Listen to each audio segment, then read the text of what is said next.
Novas regras para o imposto de renda. O governo Lula enviou ao Congresso um projeto de lei que altera as regras do imposto de renda. A principal mudança é a isenção para quem ganha até 5 milhares de reais mensais, 60 milhares de reais anuais, com desconto parcial para quem ganha entre 5 milhares de reais e 7 milhares de reais. Para compensar a perda de arrecadação, haverá taxação adicional para quem ganha acima de 50 milhares de reais mensais. A proposta, que precisa de aprovação do Congresso, visa beneficiar a classe média e só deve entrar em vigor em 2026. Isenção IR: 5 milhares de reais em 2026. O governo propôs ampliar a isenção do imposto de renda para 5 milhares de reais mensais, com isenção parcial entre 5 milhares de reais e 7 milhares de reais. A medida, que só entraria em vigor em 2026, beneficiaria cerca de 10 milhões de contribuintes, com perda de arrecadação estimada em 26 bilhões de reais. Para compensar, o governo pretende tributar indivíduos com renda mensal acima de 50 milhares de reais, visando arrecadar aproximadamente 25,22 bilhões de reais em 2026. Julgamento do núcleo militar golpista. O ministro Cristiano Zanin do STF marcará para 8 e 9 de abril o julgamento do núcleo militar. Núcleo 3.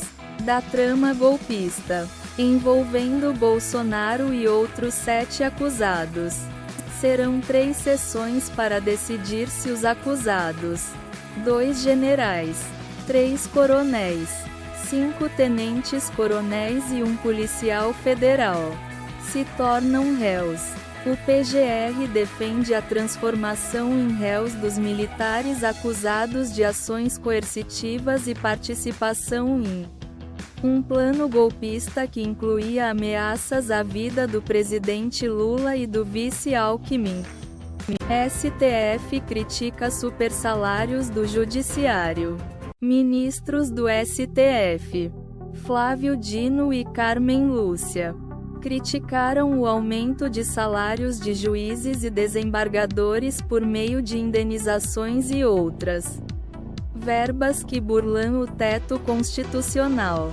Dino chamou as práticas de criatividade administrativa e saltos ornamentais, enquanto Carmen Lúcia apontou a violação do direito à transparência salarial.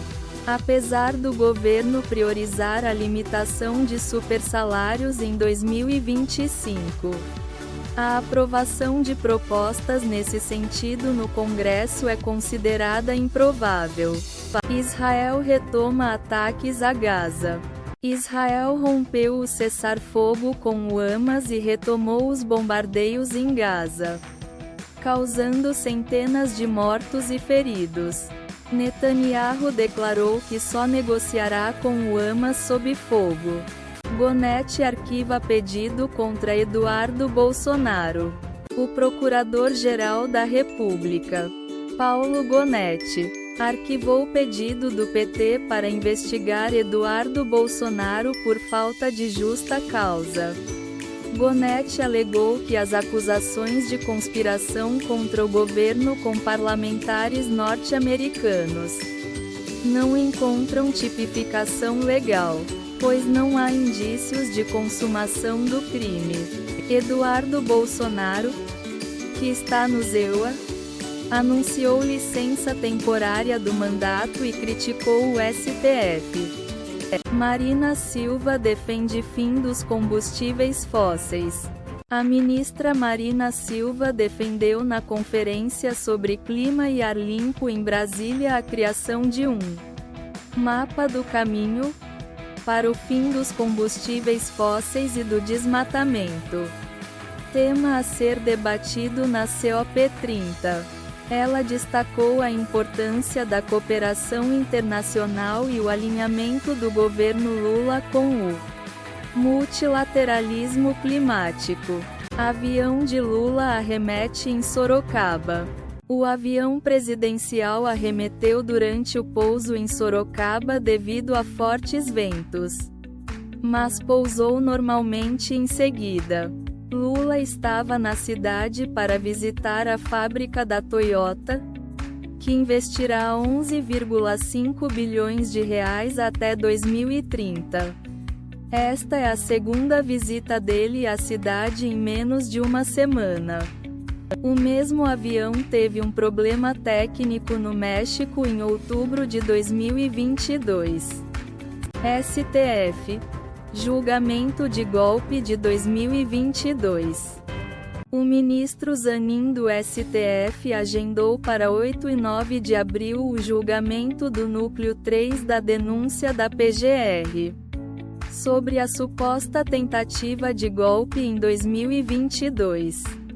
Este núcleo envolve militares e policiais que contestam a denúncia por falta de provas e irregularidades. O núcleo 1, envolvendo Bolsonaro e ex-ministros, será julgado em 25 e 26 de março. PSC da Segurança Pública, articulação no Congresso. Os ministros Gleisi Hoffmann, Relações Institucionais, e Ricardo Lewandowski, Justiça, apresentarão a PEC da Segurança Pública ao Congresso após a viagem do presidente Lula ao Japão.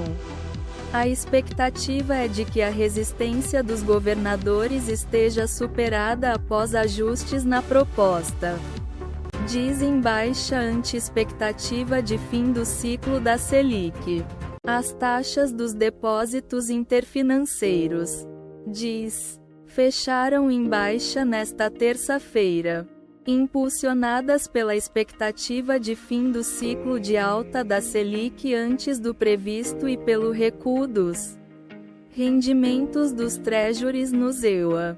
Analistas acreditam que a melhora do câmbio influenciará a inflação, permitindo uma interrupção mais rápida do ciclo de altas, possivelmente com apenas mais uma ou duas elevações da Selic. A ponta curta da curva precifica 98% de chance de alta de 100 pontos base na Selic na quarta-feira. Porém, incertezas persistem sobre os próximos passos do Copom. STF. Câmara pede adiamento sobre sobras. A Câmara dos Deputados solicitou ao STF o adiamento da decisão sobre sobras eleitorais que pode cassar 7 mandatos de deputados, alegando risco de instabilidade política e a possibilidade de recursos ainda pendentes. Governo confiante na aprovação da isenção do IR. O secretário executivo do Ministério da Fazenda, Dario Duriga, declarou que não há risco de o Congresso rejeitar as medidas de compensação à isenção do IR para quem ganha até 5 milhares de reais.